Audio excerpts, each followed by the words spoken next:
Every successful design starts with a good idea. Welcome to my channel and welcome to my weekly design training where I share free design tips with designers. I mostly receive designs during the week, and this week I have this design that I received from a designer. I'm going to show you guys what is working and what is not working in the design. And I'm going to use this to teach you guys how to achieve successful design projects. So let's start.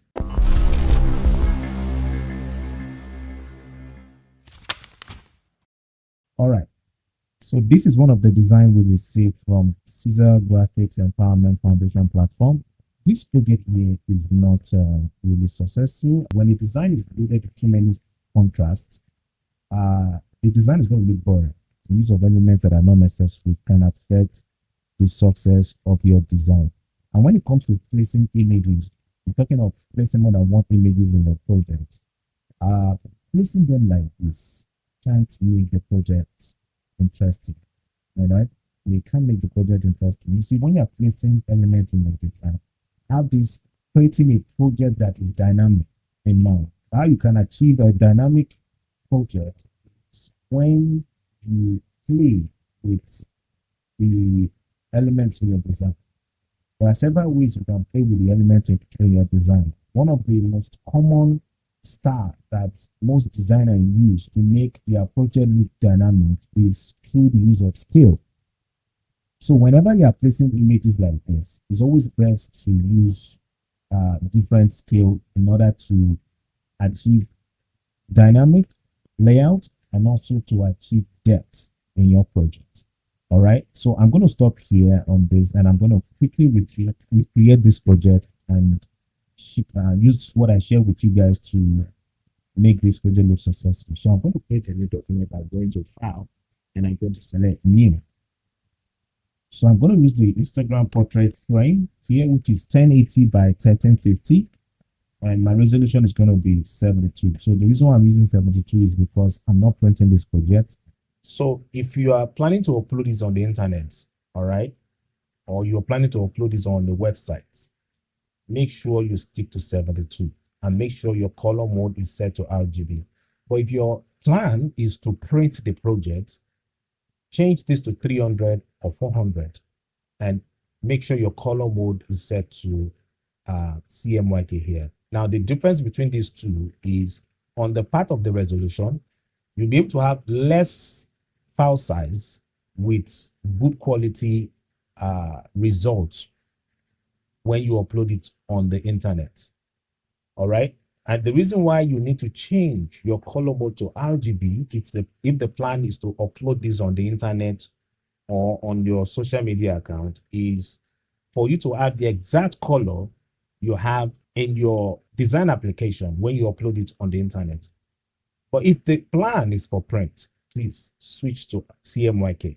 And the reason why is because if you use a RGB color mode on a print project, the quality of the color is not going to look the way you have it on your computer. All right, so make sure you play with these two settings right whenever you're working on any design project. Okay, so my width is set to 1080, height 1350 because I'm using the Instagram portrait frame here. All right, so I'm going to select the create button.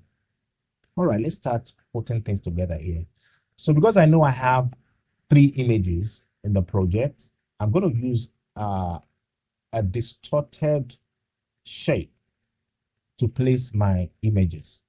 So I'm going to put this here. Now, see guys, this is not the only solution to making project like this look successful. All right. But what the message here is to teach you guys how to play with multiple images in your project. How you can make multiple images make your project look dynamic and interesting to the eye. Okay, so I'm going to position this here. So this is for my title, and I'll make a copy of this. Then this here, excuse me. So this is going to be for one of the image. So activate the free transform and I'll rotate this. So the reason why I'm doing this here now is because I don't want the shape to face the same direction. All right, because there's something called reading in graphic design. All right, reading is using the same element in a different style. All right, that's reading. All right, so that's what I'm trying to achieve here. Then I'll make a copy. Let's see. So this is for my title. So I'll call this title. So this is pick 2, and this should be behind this. And I'm going to position this here.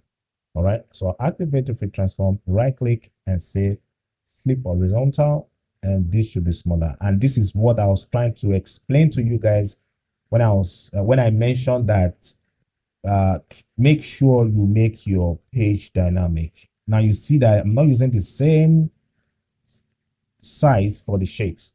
All right, so for this, so this is pick 2, and this is going to be the third pick here. So all this pick 3, and this very one is going to be very small. It's going to be very small. So this is going to be somewhere here.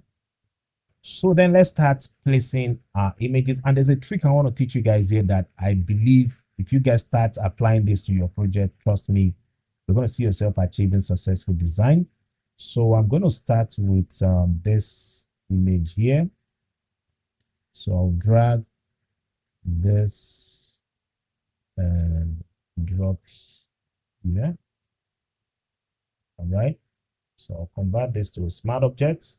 So for those of you who are not Photoshop user, the reason why we always do this is for us to still be able to still have the quality of the image, even if we play with the scale. All right. So I'm going to position this here, and this should be inside this shape. So I'm going to move this down, activate, making this visible. I'm going to hold down Alt and place my mouse in between the 2 layers and wait till I see the black arrow facing down with the white box, and I'm going to click to pick this inside the shape, and this should move up a bit. I'll activate the frame transform and just make this a bit bigger like that, because people need to see what's inside the pack. All right, so this is going to come here, and for this, all right, I'm going to use, let's see, this image. So I'll drag this and here, let's see where is the image. So I'll right click, yeah, I'm already on top of the layer. So I'll hold on Alt again, I'll make the same move, click this inside the shape, right click and say convert to smart objects. So activate the frame transform now. So I'm gonna hold on Alt because I'm using Photoshop CC 2023. So okay, so I'll make this small. I'll go to the last image, and this image here is going to cause serious problem. All right, and I'll tell you guys why. Whenever you have images like this, all right, you have 2 options. Is either you use the image like this without using other image on the picture, or you scale the image big and make one of the items in the picture, the focus. And the reason why this is necessary is because you see, we already have too many things in the frame. Now, when you now add to this, all right, you're going to make the project heavy. All right, you're going to make it too heavy. So let's say, for example, I don't have these other images. All right, let's say this is the only image I have in this project. I can place the information from I can place the brief, the information from the client on this image. But in a case where we have too many images, like too many elements in the image here, placing other images on this image is going to make the project too heavy. So watch how I'm going to play with this, right? So I'm going to hold on Alt and click this, convert this to a smart object. I'm going to activate the frame transform and see one of the full image that I like. Or you know what, let's just actually want this. All right, I want this. So what I'll do is I'll right click and flip this horizontal. And then I'm going to make this big in order to reduce the too many distraction. All right, for this shape here, we need to change the color of this. So I'll double click on the layer to activate a layer style here, and I'll change this to just use gray. All right, I'm gonna use gray like that. Yes. So I'm gonna select the OK button. Now it's time for us to now start fine-tuning this, because as it is right now, the images are overlapping on each other, and this can cause serious problem for the project.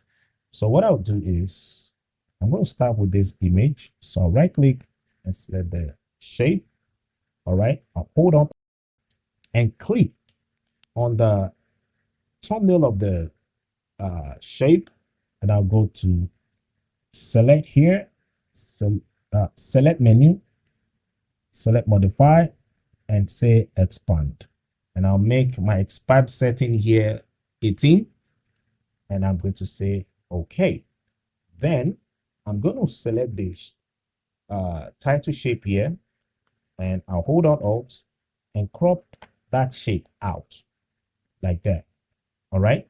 Then what I'll do now is for this shape here, all right, this peak shape here, I'm still going to make the same move. So what I'll do is I'll hold down Alt and make a copy of the layer mask that I applied to the title shape and drag. I'm holding down Alt now, all right, and release my hand from the Alt key to make a copy of the mask there. Then we're going to make the same move here. So I'm going to hold on again and click on the thumbnail of this shape here and go to the rider's shape. I think this is it here. Good. Go to select menu, modify option here, and say expand. Don't forget to do that. So I'm going to hit the OK button, hold on Alt, and click on the layer mask. Crop that out. So there's something I did not like here. I think we're losing the head of the rider. So what I'll do is select I'm going to first take out the chain, all right, connecting the layer mask and the shape. All right, I'll take that out, and I'm going to hold on Control and click on the layer of the rider and move this down a bit like that. All right, yeah, good. Then I'm going to hold down Control on the layer of the rider. Don't forget to activate the chain back. All right, because the reason why this is necessary is it's always best to move your layer with the layer mask. If you don't have the chain active, when you move the layer or when you move the element on the layer, the mask is not going to follow the movements. All right, so always make sure you have the chain active back. Okay, good. So let's make the same move again. Hit the select menu, modify, and say expand. Still make sure you are your expand option is still on 18 for consistency's sake. All right, so I'm going to select the OK button, and let's take this away from this layer here. So I'll select the layer here and hold on Alt and crop that out. Now you see that our project is now beginning to look more interesting, but we're still fine-tuning the project here. So I'll hold on Control again and click on the thumbnail of this layer, go to select menu, hit modify, and say expand. And I'm still going to say okay. And this is for the title. Yeah, so this time I'm not going to add any layer mask. What I'm just going to do is to select the thumbnail of the layer mask on the title layer and make sure that my foreground here is set to black, and the shortcut for applying your foreground color to the layer mask is Alt Backspace. All right, so I'm going to hit Ctrl D to take that out, and let's see now. Let's start doing more professional touch to this project here. So because I know people may not really understand what's going on here, so what I'm going to do is I'm going to make a copy of this layer by hitting Ctrl J, and I'm going to turn down the opacity of this a bit. I'm going to zoom in, select the pen tool, and change my option here to path. So what I'm trying to do is I want to crop out this from right? So I'm gonna close that like that, and I'm gonna hold on Control and Enter on my keyboard to convert that part to a marquee, and I'm gonna hit Control J.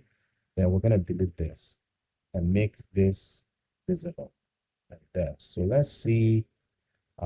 This is better. So what I'm gonna do now is to put this in a group. So I'll put everything here in a group. So I'm going to call this path. Yep. So for this image here, we're going to make the same move. So I'll select the move tool, right click and select the layer, hit Ctrl J, then turn down the opacity again a bit.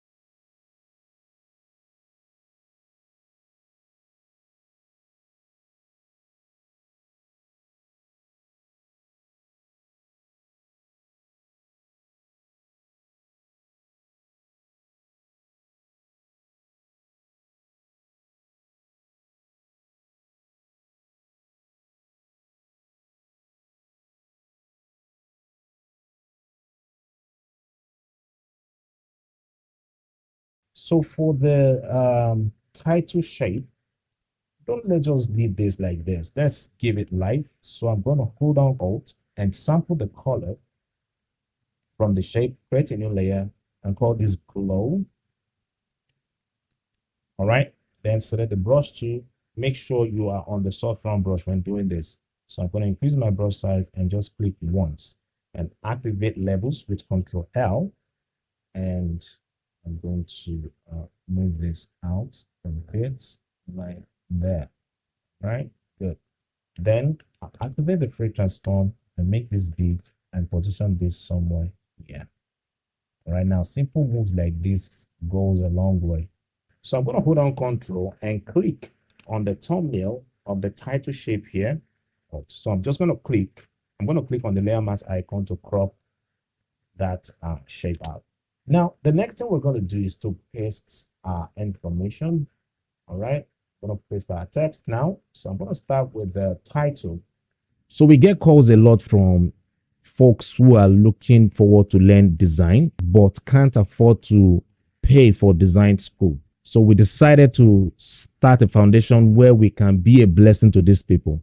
Now we need to get some gadgets and space in order to help these people. And that is where we need people like you to support us with your funds. Nothing is too small, nothing is too big. Simply make use of the account details on the screen. And if you are outside Nigeria, you can use the seller link below the account details. All right, so let's continue.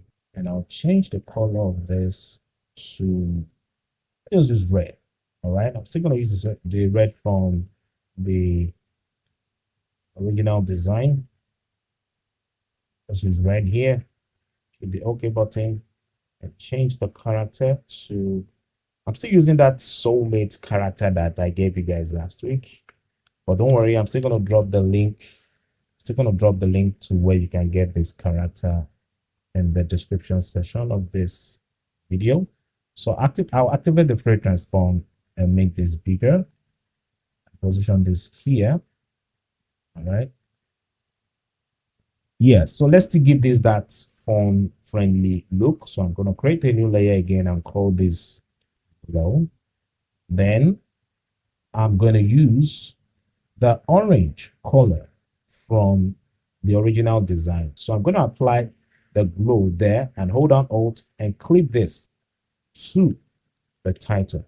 So I'm going to make this real big with free transform and position this here.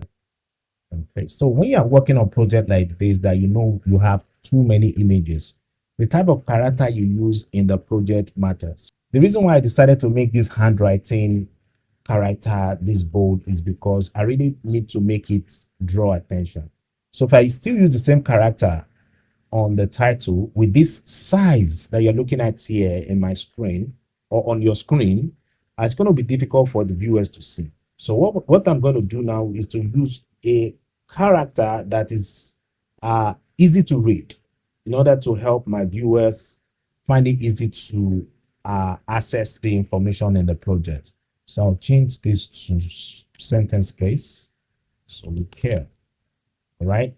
Then I'm going to hit the enter key. Now, the reason why I decided to change that to sentence case is because I'm trying to give room for space. All right. Making your character always takes space. So using a sentence case on your title saves space. Now, there are times where you still need to use cap in your project. All right. But the reason why I'm doing this here now is I'm looking at the business of the design, and I'm using this to make the right options on the use of the elements in the project. Okay. Then I'll shift select the title now. I'm going to hit Control G to put them in a group and call this title. All right. Then I'm going to hold on Control on the title now. All right. And activate free transform. Right click and say skew and move this up and that. So I mostly make this move when I really want to give my project that play look. So I'm going to move this here. Right. Then move this out here. Activate free transform. Now hold on Alt and it's here. Let's see if I move this to go with the shape. Okay, so we're supposed to put this in a group. Hold this title. So this should go here. All right. And this shape here need to go out. And this should be above the title, and this should come. Then we're going to change the color of the shape. So I'll double click on the layer to activate my layer style here. And I'll go under the color overlay here and pick a color from here. All right. So for those of you that did not really see what I did, I clicked on this color picker box here to activate my color picker, and I'm going to sample color from here. Yeah. So I just make this a bit more green like and more a bit darker. Right. Yeah. So I'm going to say OK and hit the OK button. All right. So I want you guys to notice how I pick color in the project. Notice all the color I'm using here are from the project. Okay. Then I'll double click on the layer to activate a layer style, and I'll go under shadow here and change this to green and use a darker value of green here and hit the OK button and hit the OK button. So I'm going to make a copy of the style and apply to the other information that I have here. Now I'm holding out Alt and drag as I do that. All right. Yeah. So I'll put this again in a group. So I shift selected the layers and put that in a group, and I'm going to call this order. So for this, I'll activate the free transform, make this a bit smaller and rotate this, push this down. Then let's paste the next information, which is the social media handle.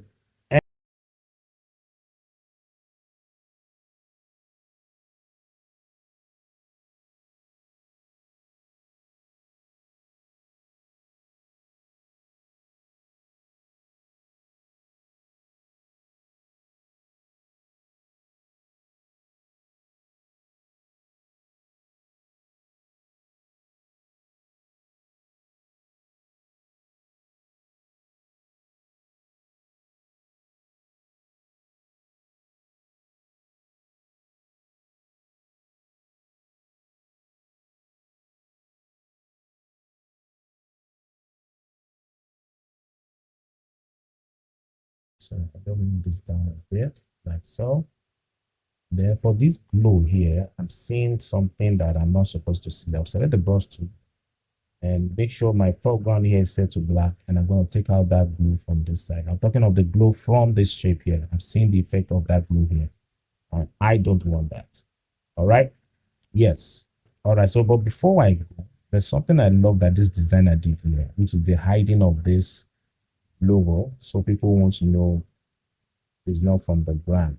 Let me just do it this way. I right click and say edit contents, and I'll draw a shape. I hold on shift and F5 to activate fill option. Say OK. And I'm going to make the same now here. Shift F5 and hit OK. And hit Ctrl D to take away the marquee and hit Ctrl S to save changes. And when we go to our project here, see we don't have the logo on the dispatch box again. All right. So this is the after and this is the before. I'm sure you learned from this tutorial, and I'm sure you've picked one or two things that you can apply to your project. Now, if you have not subscribed, remember to hit the subscribe button and remember to click the post notification bell so you get notified when I post my tutorials. If there's anything you want to share with me, drop it in the comment section of this video. I'll do my best to reply you. Share this video with other designers. Let them also learn from this tutorial. Thank you again for watching. I'll see you in the next one. Bye for now. Peace.